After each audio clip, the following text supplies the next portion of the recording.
Bonjour à tout le monde. Je voudrais aujourd'hui vous parler de quelque chose de très simple, mais de très important. Vous savez, comme j'ai l'occasion chaque fois de vous le dire, la chose la plus importante chez chacun d'entre nous est notre énergie. Nous avons un corps et nous avons un esprit.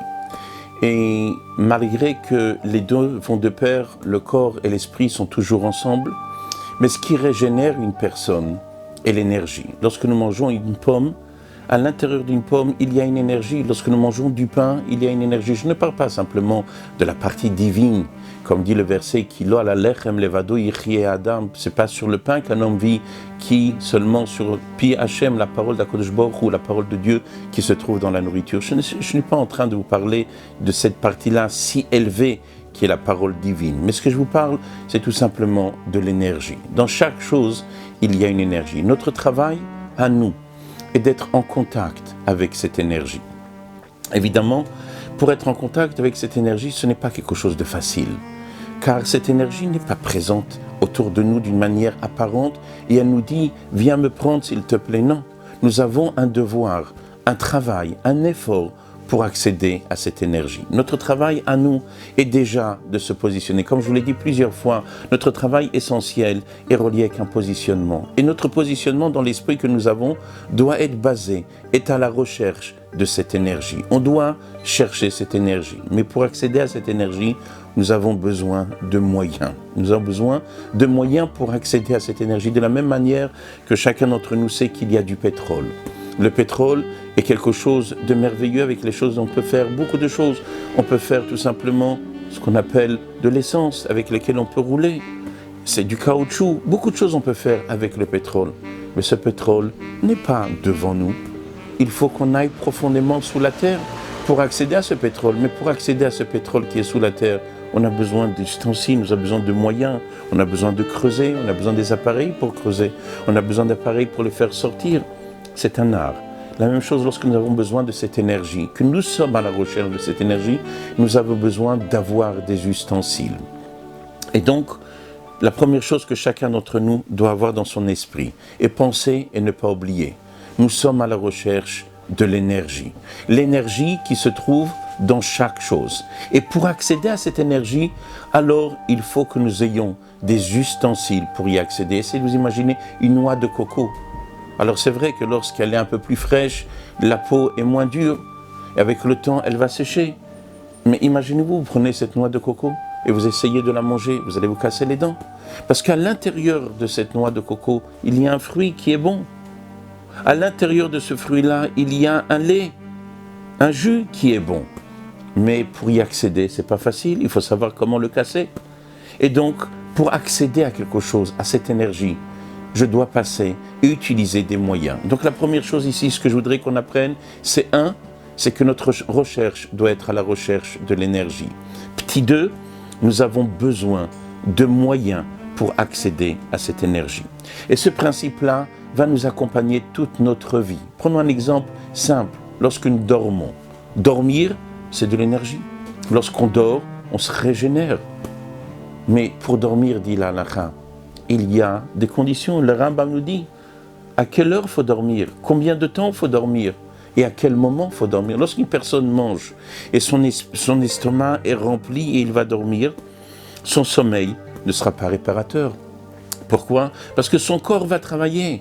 Donc vous voyez, il a dormi concrètement. 2 personnes vont dormir. Un peut-être va dormir plus que l'autre et un va se régénérer et l'autre ne va pas se régénérer. Pourquoi ?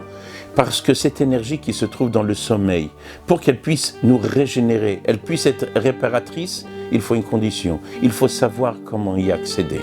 Donc ce que je voudrais, c'est que chacun d'entre nous s'habitue à réfléchir et se dire « j'ai une chose que je dois rechercher, c'est l'énergie ».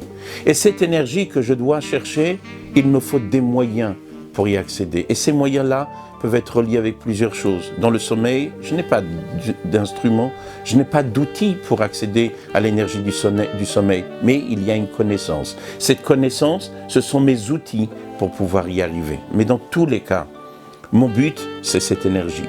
Dans tous les cas, il me faut des moyens pour y accéder. Et ces moyens, ça peut être des ustensiles réels, concrets, comme pour accéder à ces pierres précieuses qui se trouvent sous la terre, dans une mine. ou que ce soit ce pétrole, ou tout simplement sous l'eau, dans des endroits où il y a ce qu'on appelle des margaliotes, il y a des pierres précieuses ou n'importe quelle chose. Et là-bas, il faut descendre sous l'eau, dans ces endroits pour aller les rechercher. Donc, dans tous les cas, on a besoin de cela. Pourquoi je vous dis ça? Parce qu'il faut que chacun d'entre nous s'habitue à penser de cette manière-là. Un, à cette énergie, à deux, cet ustensile. Pourquoi? Parce que nous avons l'habitude que nous croyons que tout est à portée de main. Et on ne comprend pas pourquoi on fait une chose et l'autre il fait la même chose. Et lui ça marche et moi ça ne marche pas. Mais c'est normal. Vous deux avez dormi, les deux avaient mangé.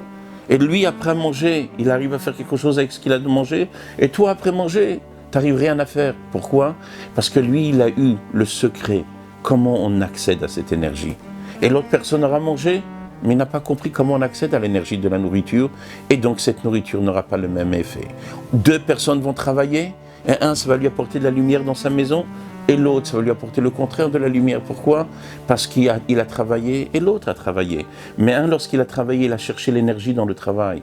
Et il a utilisé les bons ustensiles pour accéder à cette énergie. Ce travail-là lui a apporté la bracha à la maison. Ce travail-là lui a apporté un bien-être à la maison. Je ne parle pas maintenant, si on a travaillé, que Dieu préserve le jour du Shabbat. Je ne parle pas que si quelqu'un a fait un péché lorsqu'il a travaillé le jour du Shabbat, ou lorsqu'il a gagné son argent, il n'a pas donné le maaser de cet argent, la dîme, aux pauvres, à la tzedaka. Je ne parle pas que s'il a transgressé la volonté de Dieu, mais même dans un système humain, il va travailler, mais il ne sait pas travailler. Parce que lorsqu'il est parti travailler, il n'a pas été à la recherche de l'énergie. Et lorsqu'il est parti travailler même, il a été à la recherche de l'énergie, il ne savait pas comment y accéder à cette énergie.